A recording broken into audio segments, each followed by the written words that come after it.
birthday to you.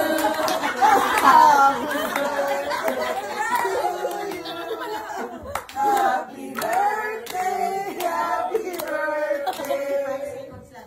Happy birthday to you. Happy birthday to you. Happy birthday to you. Happy birthday, happy birthday, happy birthday, yeah! Happy birthday. Happy birthday to you. Happy birthday, happy birthday, happy birthday to you.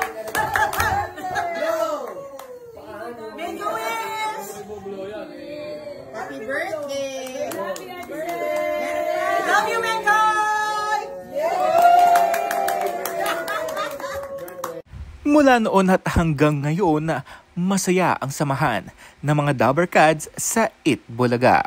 Lumipat man ng istasyon, nasa TV5 na ngayon, kitang-kita mo talaga na pamilya talaga ang turingan ng isa't isa. Walang hiyaan, lahat kalog, lahat nagtatawanan, masaya lang talaga ang mga vibes ng isa't isa. Kaya naman itong binahagi nila kasama nila si Tito Sen at buong Dabbercads na kumain sa isang restaurant.